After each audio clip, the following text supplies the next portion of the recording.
Father, we thank you. We thank you, Father, for this time. And Father, we want to welcome everyone right now, Father, who's listening to this service. परमेश्वर, हम आपका धन्यवाद करते हैं और हम प्रार्थना करते हैं परमेश्वर, सभी का स्वागत करते हुए जो भी हमारे इस वाणी को श्रवित कर रहे हैं। Father, I ask you that no one will leave the way they entered today into this meeting. आमीन। परमेश्वर, मैं प्रार्थना करता हूँ कि जो भी आज इस मीटिंग में प्रवेश करे परमेश्वर, जैसे वो आए वैसे वापस ना लौटे। आमीन। That, Father, your word will transform their lives once and for all. परमेश्वर, आपकी वाणी एक बार और हमेशा के लिए उनके जीवन में बदलाव लाए, ऐसे हम प्रार्थना करते हैं। आमीन। Father, that the things that were tormenting them yesterday will no longer be part of their lives tomorrow. आमीन। जो भी चीजें परमेश्वर कल उनके जीवन में या फिर उनके जीवन में उन्हें पीड़ित कर रही है, उनके जीवन में आगे कभी ना रहे, यीशु के नाम में। आमीन। Amen. Amen. As we continue with this series, we are digging down into the depth of the heart of men and women. हम इस सीरीज से आगे बढ़ते हुए हम उस गहराई में जा रहे हैं, स्त्री और पुरुष, और वो कैसे एक दूसरे के सहायक बन सकते हैं उसके बारे में हम पढ़ते हुए जा रहे हैं। You see, the Christian life, the way God intended it, is for us to be in relationships. मसीह जीवन परमेश्वर ने इस तरीके से रचित किया है ताकि हमारा जीवन परमेश्वर के लिए उपयोगी हो। Now, if you go back and listen to the teachings for the past couple of months, we are focusing on how women are God's gift to man. यदि आप पिछले हमारे वचन संदेश को पीछा करोगे या फिर जाके सुनोगे तो आपको पता चलेगा कैसे स्त्री पुरुषों के लिए परमेश्वर ने एक सहायक के रूप में बनाया है, रचाया है। They are very, very valuable in God's eyes. वो बहुत कीमती और बहुमूल्य है परमेश्वर की दृष्टि में। But men have to become worthy to receive that gift and that blessing. परंतु उस आशीष को प्राप्त करने के लिए पुरुषों को योग्य बनना होगा उस आशीष और उस तोहफे को प्राप्त करने के लिए। So in this series we are correcting both men and women with the way God wants them to live. इस सीरीज से हमारा उद्देश्य है कि स्त्री और पुरुष को सही मार्ग दिखाए और उन्हें सही बातें बताए, गलतियों में से वापस लेकर आकर। So God is not someone who is what we say, who cares more about men and less about women, or vice versa. परमेश्वर ऐसे नहीं है कि वो पुरुषों के बारे में अधिक या फिर स्त्रियों से अधिक प्रेम रखते हैं या फिर दूसरा आपस में ऐसे ही या फिर स्त्री पुरुष से ज्यादा अधिक प्रेम रखने में से नहीं है। See, in God's eyes, we are both made equal. परमेश्वर की दृष्टि में हम तुल्य सृजाए गए हैं। In other words, Christ went to the cross for men and for women. सरल शब्दों में परमेश्वर यीशु मसीह कलवरी क्रूस पर मरे स्त्री और पुरुष के लिए। But the only difference we have in our relationships is the roles we play in this relationship. लेकिन इस रिश्ते में हम क्या उत्तरदायित्व या हमारा उसमें उत्तरदायित्व कैसे हम निभाते हैं उसके बारे में जरूरी है। See, you are not less than your parents. आप अपने माता पिता से कम नहीं हैं। Jesus died for you and Jesus died for your parents. यीशु मसीह आपके लिए, यीशु मसीह आपके माता पिता के लिए भी मृत्यु हुए। But there are different roles in the family. लेकिन परिवार में हर एक को एक किरदार निभाना होता है। So we are trying to focus in these things, and we want men to first understand what their role is, and also women to understand what their role is in God. हम चाहते हैं कि पुरुष पहले ये समझे कि उनका किरदार या फिर उत्तरदायित्व परमेश्वर की सन्निधि में क्या है, और स्त्रियां ये भी समझे कि उनका किरदार या फिर उनकी योग्यता या फिर कार्यकर्ता क्षमता क्या है। See, men you will never ever become a man of God until you understand who you are in God. पुरुषों, आप कभी एक परमेश्वर के दास नहीं बन पाओगे जब तक आप ये नहीं समझोगे कि आप परमेश्वर में आप कौन हो। And men, you will never ever achieve the fullness of your potential in God until you understand who you are in God. और परमेश्वर में आपकी पूर्ति या फिर सामर्थ की पूर्ति आप नहीं कर पाओगे जब तक आप ये नहीं समझोगे कि परमेश्वर में आपकी क्षमता और आपकी कार्यता कितनी और क्या है। And women, in the same way, you will never achieve the fullness of all the promises God has for you until you understand who you are in God. स्त्रियों को भी यही है, आप जब तक वो समझ नहीं पाओगे कि आपकी क्षमता और आपकी कार्यता परमेश्वर में कितनी है, तब तक आप आपके जीवन की पूर्ति तक नहीं पहुंच पाओगे। See, woman, before you are a mother, you are first a child of God. स्त्रियां, आप पहले एक माता होने के पहले आप एक परमेश्वर की बेटी या फिर परमेश्वर के संतान हो। And woman, before you are a wife, you are a child of God. और स्त्रियां, पहले आप एक पत्नी होने के पहले उससे पहले आप परमेश्वर की बेटी हो। So once we understand that we are children of God and there is an authority inside of us and a standard of living, we will no longer live in the, I could say, in the small or cheap or useless way we are living always. जब तक हम परमेश्वर में हमारी मूल्यता को नहीं समझोगे, इस दुनिया के तौर तरीके पे आप अपने आप की तुलना में आप तुच्छ और नीचा आप अपने आप को समझोगे। See, we are called kings in the Word of God. आमीन। वचन में हमें राजाओं के तौर पर हमें दर्शाया और प्रतिष्ठा किया गया है। We are waiting to receive an inheritance from God Himself. अब परमेश्वर के पास से हम उस संपत्ति की प्राप्ति के लिए बैठे हैं, परमेश्वर से खुद से। Not only that, the Bible says that we are priests in the eyes of God. और इतना ही नहीं, वचन कहता है कि हम पुरोहित हैं या फिर याजक है परमेश्वर की दृष्टि में। So once we understand what we are in Jesus Christ, our way of thinking will completely change. एक बार जब हम अपने आप को हम कौन है समझोगे परमेश्वर की दृष्टिकोण से, तो हमारे जीवन की सोच और देखने का नजरिया बदल जाएगा। See, men, you are not supposed to dominate your wife. पुरुष अपनी पत्नी के ऊपर अधिकार जताना नहीं है। And wife, you're not supposed to become a slave for your husband. और पत्नियां अपने पतियों के लिए एक नौकरानी समान या फिर एक बंदी के समान नहीं रहना है। You're supposed to serve your husband. अपने पति का सेवा करना है। You're supposed to submit to your husband. अपने पति को अपने आप को समर्पित करना है। And if you think that submitting to him and serving him makes you a slave, then your own mind is playing games with you. यदि आपको लगता है कि समर्पित करना और सेवा करना मतलब एक गुलामी के तौर पर है, तो आपका दिमाग आपके साथ खेल रहा। And men, you're not supposed to abuse and dominate your wives as a dictator.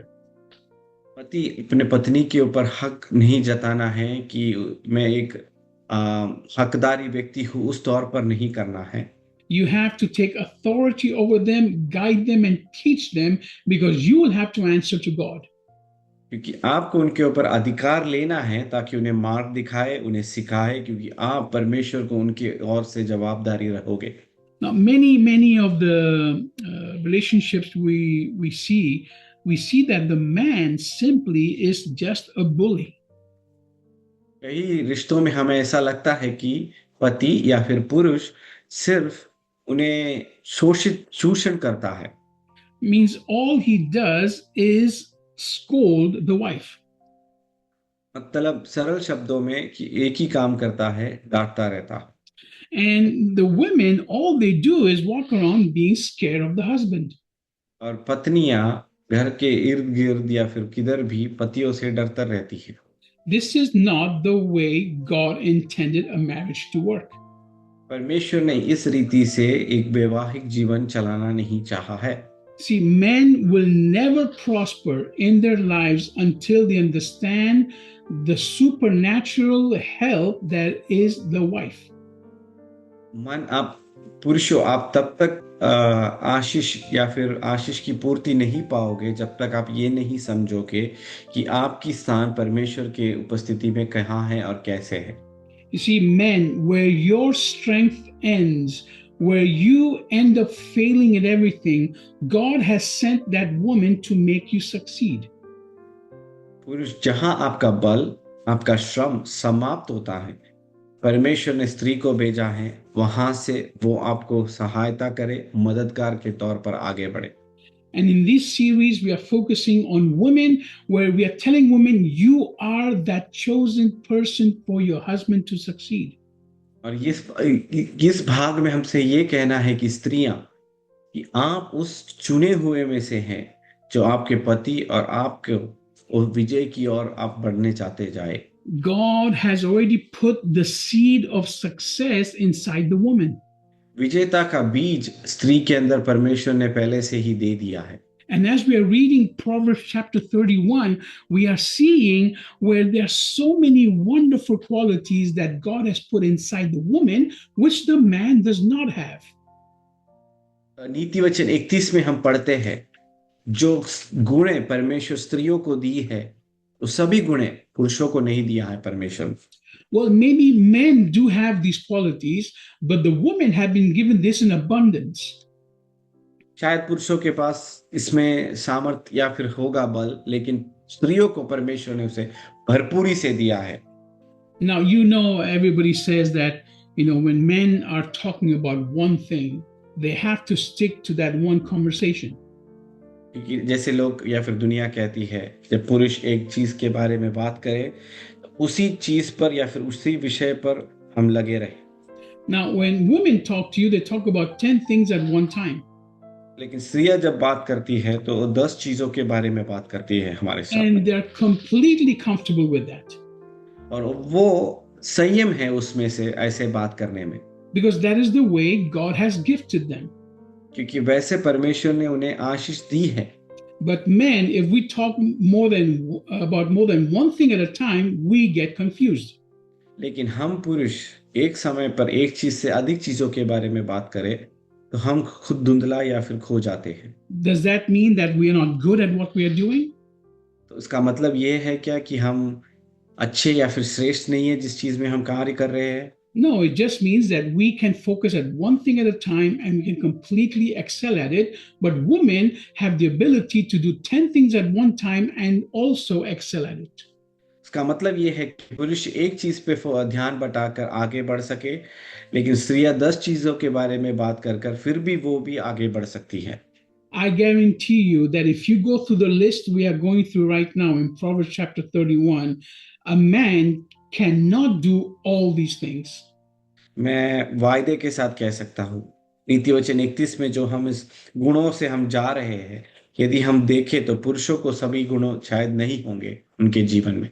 See, a woman, she can be a wife, एक स्त्री एक पत्नी हो सकती है, she can be a daughter, एक बेटी हो सकती है, she can be a sister, a companion, एक बहन हो सकती है या फिर एक सहायक या फिर दोस्त बन सकती है, she can be a mother, एक माँ बन सकती है, she can be a nurse, एक नर्स हो सकती है, she can be someone who is a working woman or a business woman. शायद वो काम करने वाली स्त्री या फिर कारोबार संभालने वाली स्त्री हो सकती है। She can create with her own hands and take care of her whole house on her own. अपने खुद के हाथों से सृजा सकती है और अपने खुद के हाथों से अपना घर का ध्यान रख सकती है। And all this in one day. और सिर्फ ये सब कुछ एक दिन में। But men have to do one thing in one day and then it's enough for them. और पुरुषों को एक चीज एक दिन में एक चीज करते हैं और उनके लिए वो काफी है। So what we are trying to do is we are trying to make sure that men appreciate the gift of the wife that God has given them. हमारे इस सीरीज से ये है उद्देश्य है कि पुरुष अपने स्त्रियों को समझे और उनके प्रोत्साहित करे और उनको मदद करे। And we want women to understand that they are a gift and not a burden for the husband. और उन स्त्रियां ये बात समझे कि आप एक तोहफा और एक सहायक है, ना कि एक बोझ। Now, in these series, now we are seeing also, we will continue with verse 16 onwards. हम इस सीरीज में 16वां वाक्य से आगे बढ़ेंगे। We started in verse 10 in chapter 31 of Proverbs. नीति वचन 31 के 10वां वाक्य से हमने शुरू किया था। So let's go there. हम उस भाग में जाएंगे। Proverbs chapter 31. नीति वचन 31वां अध्याय, We started in verse 10, 10वें वाक्य में हमने शुरू किया। and we have read from verse 10 to verse 15 so far. हमने 10 से 15 तक पढ़ा है अब तक। And we have seen things like the woman is someone that does not speak evil but speaks good. हमने अब तक ये पढ़ा है कि स्त्री कोई अच्छी ऐसी स्त्री है जो दुष्ट बातें नहीं, अच्छी बातें करती है। That she is ready to work with her hands all the time. और अपने हाथों से काम करने के लिए तैयार रहती है। That she goes far away to find the best deals and the best prices. और अच्छे चीजों को और अच्छे कार्यों को और लाभदायक चीजों को ढूंढती है। That she wakes up early before everybody else to make sure the family has everything they need. और सवेरे उठती है ताकि वो दे सबको जो भी चाहिए वो दे सके। And now we will continue from verse 16 onwards. हम 16वां वाक्य से आगे बढ़ेंगे।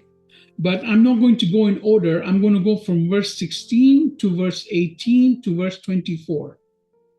मैं 16 से 18, 18 से 24 तक मैं जाने वाला हूँ। लगातार पढ़ते हुए नहीं जाने वाला। Because these three verses go together and they talk about how the woman is a businesswoman. ये 16, 18 और 24वां वाक्य ऐसा कहता है कि कैसे एक स्त्री बिजनेस या फिर एक व्यापार या फिर कारोबार संभाल सकती है। In other words, you're not stuck just being a housewife and taking care of children. इसका मतलब ये है कि सिर्फ एक घरेलू पत्नी या फिर एक घर पर बैठने वाली पत्नी के तौर पर ही नहीं आपको बुलाया गया है। So let's read verse 16. तो 16वां वाक्य पढ़ेंगे। It says, she evaluates a field and purchases it. From the proceeds, she plants a vineyard. आमीन। वह किसी खेत के विषय में सोच विचार करती है और उसे मोल लेती है और अपने परिश्रम के फल से दाख की बारी लगाती है। Now think about the importance of what God is saying about you, woman. सोचिए स्त्री के बारे में या फिर आपके गुणों के श्रेष्ठताओं के बारे में परमेश्वर क्या कहता। God is saying here that you know how to invest for the future in your family. परमेश्वर कहता है कि तुम्हें पता है कैसे मोल तोल कर और कैसे सोच विचार करते हुए तुम्हें किस चीज में अपना पैसा या फिर संपत्ति बटाना है। Means you can look at something and you have the knowledge to value it and take calculated risks. और इस चीजों को देखकर तोल मोल कर कर विचार कर कर और कैसे उसमें से हानि पहुंच सकती है या फिर कैसे हमें उसमें से लाभ मिल सकता है, इसके बारे में आप सोच सकते हो। But if you're constantly scared of what your husband is going to say, you will never ever take a risk. तो लगातार मेरा पति क्या कहेगा यह सोचकर आप आगे बैठते रहोगे तो आप कभी खतरे का सामना नहीं कर पाओगे। Now, talking about this where the women are always scared of their husbands, let me go a little bit deeper on this. इस पत्नियां जो अपने पति से डरते हैं, मैं उसकी गहराई में और थोड़ा जाना चाहता हूँ। You see, if you are not afraid of God, you will continuously be afraid of your husband. यदि आप परमेश्वर का भय नहीं मानते हो तो आप लगातार अपने पति से डरते रहोगे। See, you're not doing anything for your husband. You're doing everything for the Lord. आप अपने पति के लिए कुछ नहीं कर रहे हो, आप जो कुछ भी कर रहे हो परमेश्वर के लिए कर रहे हो। Many women sit around and say, oh no, my husband is coming now. He's going to say something and shout at me and do something. कई स्त्रियां कहते ओ नहीं मेरा पति अभी आने वाला है तो मुझे डांटेगा, मुझे चिल्लाएगा, ऐसी कुछ बातें करते। Your husband is not your God. आपका पति आपका परमेश्वर नहीं है। If you're doing something wrong, you do need to be corrected. यदि आप कुछ गलती कर रहे हो तो आपको सुधारना जरूरी है। If you're being lazy about certain things in life, then you have to be corrected. यदि आप हताश या फिर कमजोरी से कुछ काम कर रहे हो तो आपको आगे बढ़ाना है और आपको बढ़ोतरी देना है। If you're starting something and not finishing it, you have to be corrected. यदि आप कुछ शुरू करते हो और आप कुछ समाप्त नहीं करते तो आपको सीधा मार्ग दिखाना है। But don't be afraid that your husband is going to come and correct you. तो ऐसा मत डरिए कि मेरा पति आकर मुझे सही करेगा। Be afraid that God is the one watching and is the one who's going to correct you. इस चीज से डरिए कि परमेश्वर आपको देख रहा है और वो चाहता है कि आपको सुधारे। When you do things for the Lord, you will never again be afraid of your husband. जब आप परमेश्वर के लिए कार्य करते हो तो आप अपने पति से कभी नहीं डरने की जरूरत आवश्यकता पड़ेगी। Now, husbands, पतिया, are you listening to me? आप सुन रहे हो? If your wife is afraid of you, maybe it's your fault. यदि आपकी पत्नी आपसे डरती है तो आपकी गलती है। Maybe if she's not moving forward and doing things, maybe it's your fault. वो आगे बढ़ते हुए कार्य नहीं कर पा रही है, वो शायद आपकी गलती है। Maybe you are not a good leader. शायद एक अच्छे दृष्टांत या फिर एक अच्छा नेतृत्व करने वाले नेता नहीं हो। Maybe you are not a good teacher. या फिर एक अच्छा सिखाने वाले एक शिक्षक नहीं हो। Maybe you have no patience. शायद आपको क्षमा या फिर क्षमता नहीं है आपके Maybe आप में। maybe you have no compassion. या फिर आपको दया या फिर दया की कोई अनुभूति नहीं है। If you are dominating your wife, you are not being a husband. शायद आप अपनी पत्नी या फिर आप आपकी पत्नी पर अधिकार जताते हो तो आप अपनी पत्नी से उस प्रेम नहीं करते। You need to understand she is a gift from God. आपको ये समझना है कि आपको वो परमेश्वर की ओर से एक सहायक है। That's why the Bible says you have to love them the way Christ loved us. इसके लिए वचन कहता है तुम्हें उस तरीके से उनके प्रेम करना है जैसे परमेश्वर ने हमसे प्रेम किया। In other words, show that compassion and give your life up for them so that they are perfected. ताकि अपनी दया दिखाकर और अपने प्रेम से वो परमेश्वर की ओर उन्हें लेकर आए ताकि वो सही मार्ग पर और सही क्षमता के साथ आगे बढ़े। See, many of us do things simply because we have been taught this is the way it's supposed to be done. हम में से अधिक लोग चीज ऐसे करते हैं क्योंकि हमें ऐसे सिखाया गया है कि ऐसे करना है। We are taught that women are stupid, हमें सिखाया गया है कि स्त्रियां मूर्ख है, that they don't do things right, that they are too emotional, उनको हमेशा वो मानसिक तौर पर हर चीजों को सोचती है या फिर वो कई चीजें सही से नहीं करती, that they are very limited in what they can achieve in life on their own. और उनकी जीवन में प्राप्ति करने की उन्नति प्राप्त करने की क्षमता बहुत कम है। But when you start reading these verses in the Bible, it tells you the truth and the reality about what God has spoken over the woman. जब इस वाक्यों को आप पढ़ते हो तभी आपको समझ में आएगा सच्चाई क्या है और वचन और परमेश्वर स्त्रियों के बारे में क्या कहता है। That's why it is so important for us to constantly read the Bible. इसके लिए हमें ये बहुत जरूरी है निरंतर वचन को पढ़ते रहे।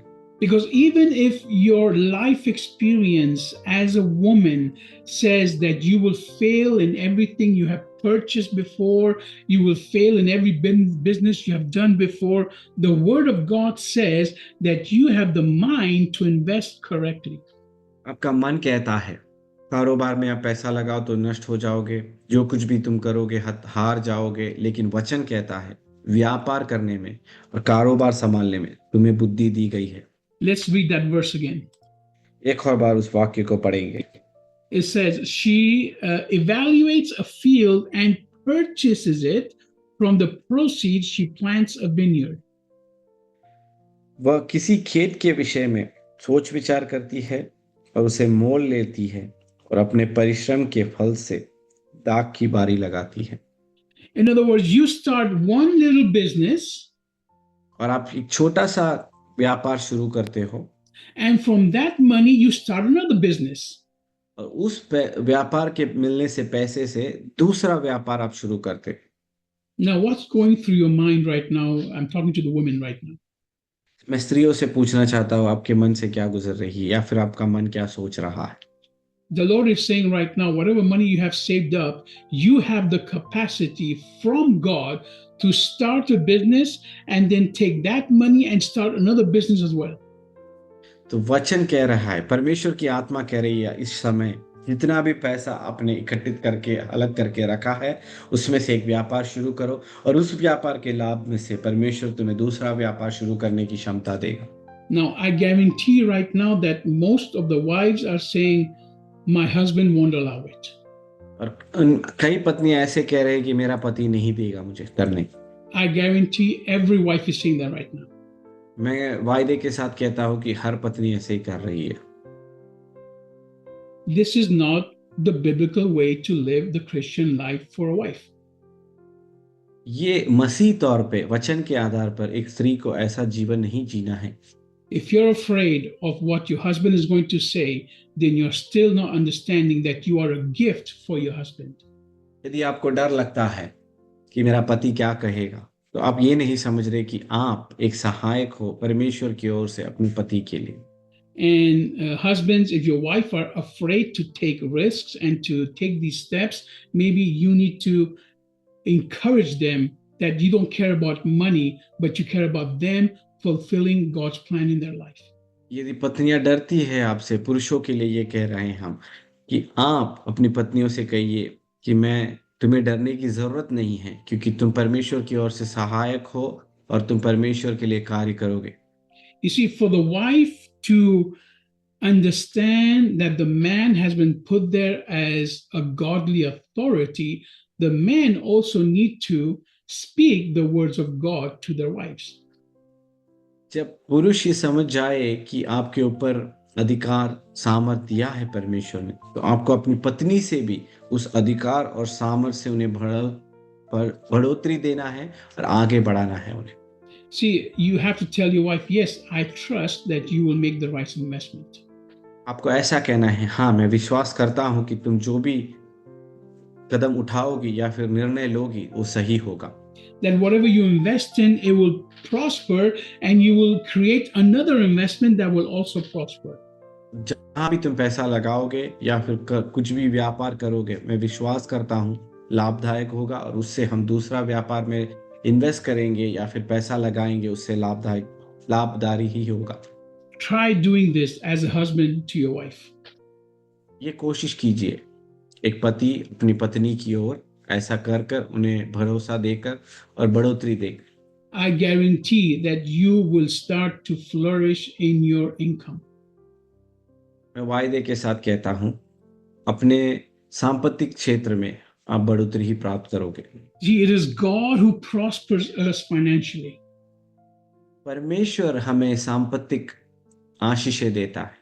You as a man are not the provider for your family. पुरुष आप नहीं हो आपके घर के प्रबंधक। God can use you, आमीन। परमेश्वर आपको उपयोग में ला सकता है, but God also wants to use your wife to prosper you financially as a family. आमीन। उसी समय अपनी पत्नी को भी उपयोग में ला सकता है सांपत्तिक तौर से आशीष प्राप्त करने के लिए। So don't be afraid of losing money, इसीलिए डरो मत कि पैसा खो जाएगा, but be afraid that you're losing the gift that God has given you as a man. परंतु इस विषय में डरिए कि आप उस तोहफे को खो दोगे यदि आप उस डर में बैठे रहोगे। Means you will lose that wife as a gift that God has given you for a blessing. मतलब आप अपनी पत्नी जो आपको तोहफे के तौर पे परमेश्वर ने दिया है, आप उस तोहफे को खो दोगे। Doesn't mean you will lose your wife. इसका मतलब ये नहीं कि आप पत्नी को खो दोगे। It means that she will not be able to be the wife that is written in Proverbs chapter 31. लेकिन वो पत्नी उस तरीके से आपको नहीं मिलेगी या फिर गुणता नहीं मिलेगी जैसे नीति वचन 31 में एक स्त्री के बारे में बताया गया है। Because all these benefits and all these great things that the wife can do is for you as a man. क्योंकि जो भी गुणदारी चीजें बताई गई है वो एक पुरुष आपके लिए परमेश्वर ने उस स्त्री को दिया गया है। I want to go back to verse 11. मैं 11वें वाक्य में जाना चाहता हूं। This is an amazing verse. The first time I read it, I was so amazed and so shocked at a simple strategy God gives us to succeed in life. मैं ये पढ़कर खुद में चौकित हो गया और चौकित रह गया ये पढ़कर कि एक सरल बात है जो जीवन में आशीषें प्राप्त करने के लिए परमेश्वर ने लिखी गई है। It says her husband has full confidence in her. As a result, he lacks nothing of value. उसके पति के मन में उसके प्रति विश्वास है और उसे लाभ की घटी नहीं होती। In other words, even if your wife does not have confidence in herself,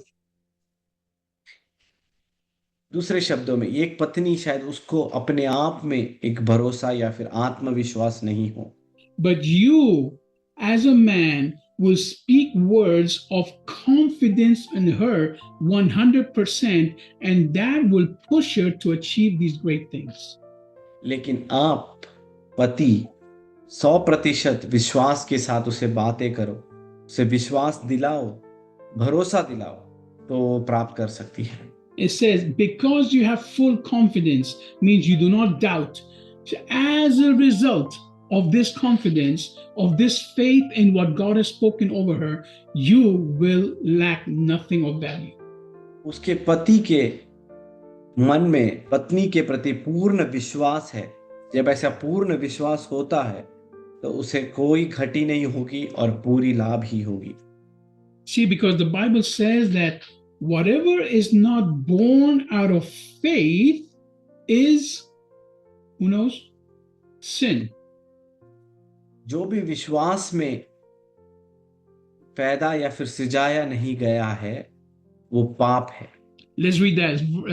1 John chapter 3 verse 9. पहला यूहन्ना 3:9। 1 John chapter 3 verse 9. पहला यूहन्ना 3 अध्याय 9वां वाक्य। Sorry, not this one. Sorry. Romans 14:23. Let's go back. Romans 14:23. Romeo का पत्री 14 अध्याय 13वां वाक्य।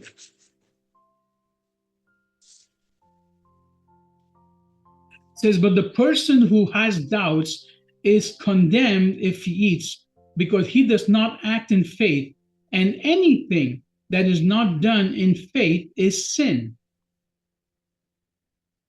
अंत आगे से हम एक दूसरे पर दोष न लगाए,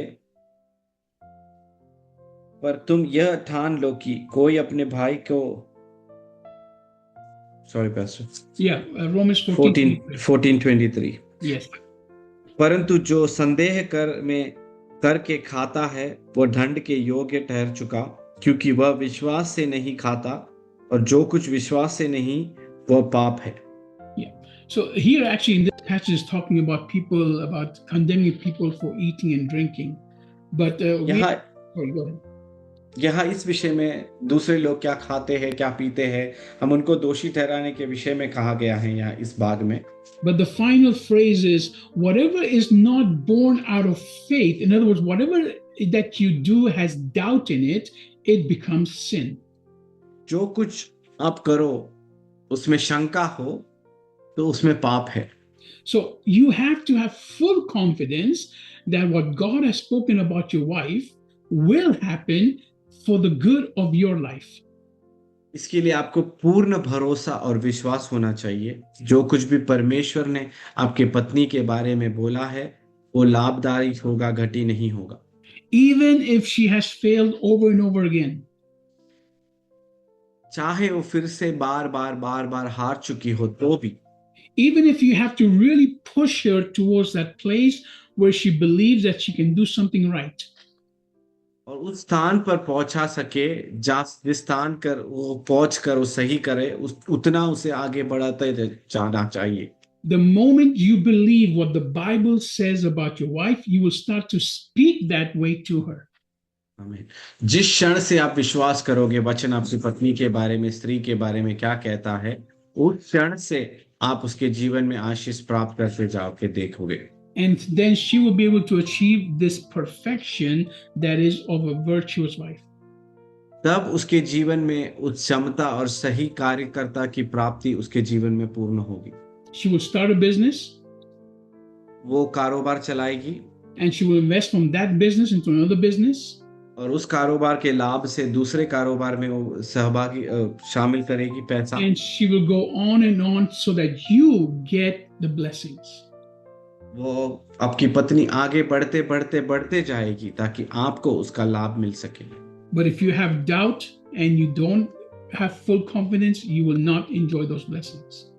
लेकिन आपके मन में शंका है और पूर्ण रीति से आप उसकी आशीष की प्राप्ति नहीं पाओगे, तो आप आशीष को नहीं प्राप्त कर पाओगे। And women, just to end, we'll close with this. Women, don't wait for your husband to tell you all these things.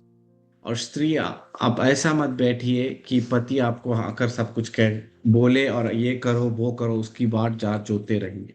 The word says you can do it, so start doing it. वाक्य कहता है, वचन कहता है कि आप कर सकते हो, इसके लिए आप करना शुरू कीजिए। If your husband is not agreeing with you, then yes, submit to him.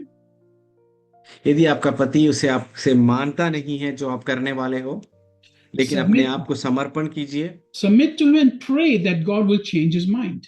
समर्पण कर कर प्रार्थना कीजिए कि परमेश्वर उसके हृदय को बदले। Don't fight with him, अपने पति से झगड़ा मत करो, but pray, and I guarantee that if this is God's will for your life, his mind will change. और मेरा वायदा है कि यदि परमेश्वर का हित उसमें है तो आपका पति का मन बदलेगा। So I want to close with this to encourage you all that we have to do everything we do born and you could say that takes birth from believing what God is saying instead of what we have lived so far in our lives. मैं ऐसे बोलकर समाप्त करना चाहता हूँ, विश्वास से जो जन्म ले और वचन के में से विश्वास करते हुए आप आगे बढ़े, तो आप आगे बढ़कर आशीष प्राप्त करोगे, ना कि अब तक आपने क्या सुना है और क्या समूह कहती है या फिर क्या लोग कहते हैं, उससे आगे ना बढ़ते जाए। You have to believe what God says. आपको यह विश्वास करना है कि क्या वचन कहता है। Forget what you have lived so far and start fresh today. भूल जाइए कि अब तक आपने क्या विश्वास किया है और क्या आपने सुना है, और एक नया जीवन और नए सोच के साथ आगे बढ़िए। Because women, you are a supernatural gift for the man. क्योंकि स्त्रियां, आप एक अप्राकृतिक आशीष हो परमेश्वर की ओर से। And men, she is the gift for that blessing that you have been waiting for your whole life. और आप पुरुषों, स्त्री आपके जीवन की उस आशीष है जिसके लिए आप इतने साल आपके जीवन में बाट जोते बैठे हो। Men, if you don't believe this, यदि पुरुष आप इसका विश्वास नहीं करते, and women, if you don't believe this, और स्त्रियां यदि आप इसका विश्वास नहीं करते, then maybe you should have not got married. लेकिन शायद आपको शादी नहीं कर लेना चाहिए। You should have thought about it before just being the same person you are right now before marriage. तो आपको यही सोचकर जीना चाहिए कि मैं कौन था और मैं कौन थी, ऐसे ही जीवन बिता लेना चाहिए था। So we have to change our mind towards the word of God, because this is the only thing that will bless us and work for us.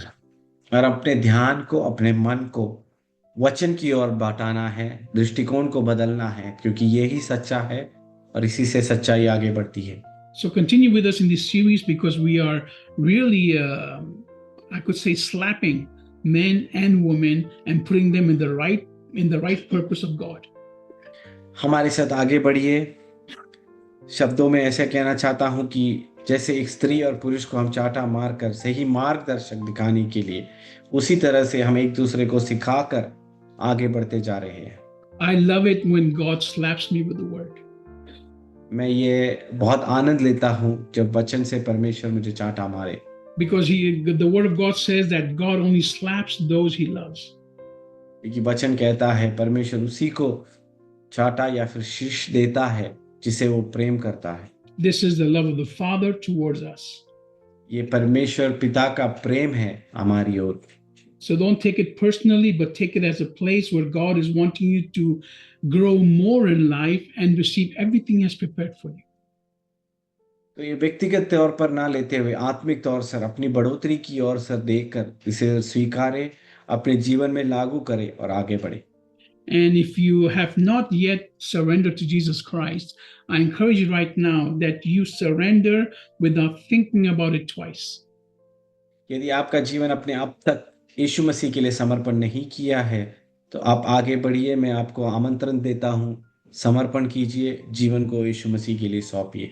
Because all these promises are there for those who are the children of God who have accepted Jesus Christ as Lord and Savior.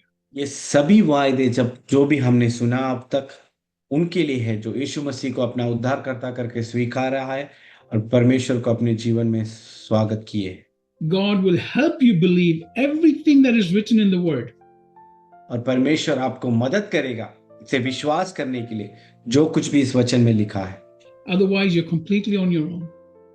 नहीं तो आप खुद के बल पर हो। So come to Christ. मसीह की ओर आइए, And परमेश्वर की ओर आइए, we are here to help you for that. और आपका इसके लिए मदद करने के लिए हम लगे हैं। God bless you. परमेश्वर आपको आशीष दे। Amen.